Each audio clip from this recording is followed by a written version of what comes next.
এবং আপনার কি রাজনৈতিক সক্রিয়তা আমরা সামনে দেখতে পাবো কিনা?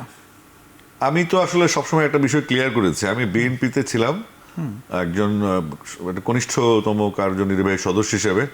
তো একটা রিজনে আমি দল থেকে বেরোয় যাই, বেগম জিয়াকে আমি পদত্যাগপত্র দিয়েছি 2010-11 সালে, এবং তিনি সেটা গ্রহণ করেননি।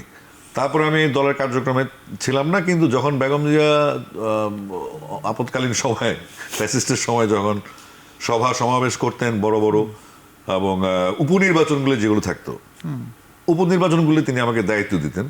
তো আসলে ব্যাপারটা এরকম হলো যে আমি দল থেকে রিজাইন করেছি ঠিকই, কিন্তু দলের সাথে আছি। কিন্তু তাহলে এই অবস্থানটা কিভাবে থাকে? আমি একজন সমর্থক হিসেবে বিএনপিতে আছি, আমি এখন ওয়াচ অ্যান্ড আউটে আছি, যে আসলে আমি যে দলটা চাই, বিএনপিকে আমি যেভাবে চাই, তাদের কোনো কালিমা যেন আমার গায়ে না লাগে। মানুষ যেন বলে না আমাকে দলকানা, দল দাস, দল যে সার্টিফিকেট দেয়, দল যে কথা বলে, যে প্রেসক্রিপশন দেয়, সে প্রেসক্রিপশনে আসিস চলে, সবাই এখানে চাটুকার হয়ে যায়। কেউ সমালোচনা করো, দলের ভিতরে সমালোচনা করলে শাস্তি পেতে হয়। তো সেক্ষেত্রে আমি সবসময় একটা ডায়ালগ দিই, আমি নিজের খেয়ে ধানের শীষ, ধানের শীষ খেয়ে বিএনপি না। আচ্ছা, এটা হলো মেইন মোটিভ। মানে নিজের খেয়ে ধারা শেষ। এবং এই যে দল তো ভুল করতে পারে, দলের তো অনেক রকম সমালোচনা থাকতে পারে, সেটা আপনি করে যেতে চান পাশাপাশি চলে?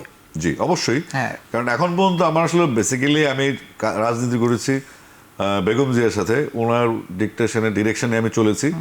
এবং এখন পর্যন্ত যে আমার যে অ্যাক্টিভিটি, এটা ওনার নির্দেশেই। এটা ওনার আজ থেকে 7 বছর আগে যখন বালু ট্রাকটা দেয়, ওই দিন 3 তারিখ আমার মনে আছে, আমি গিয়েছিলাম, লাস্ট দর্শন ছিল আমার সাথে ওনার, প্রায় 10 মিনিট আমরা বৈঠক করেছি। তখন তিনি আমাকে বললেন যে, আমি জিজ্ঞেস করলাম, ম্যাডাম দেশের এই অবস্থা আমি কি করব? বলে বিএনপির নেতারা আছে, তারা অনেক যথেষ্ট পরিমাণ কাজ করে, তারা যথেষ্ট সচ্ছল আছে, তারা ভালো আছে, তারা যথেষ্ট বেনিফিশিয়ারি পার্টির মাধ্যমে দেশের কাছ থেকে।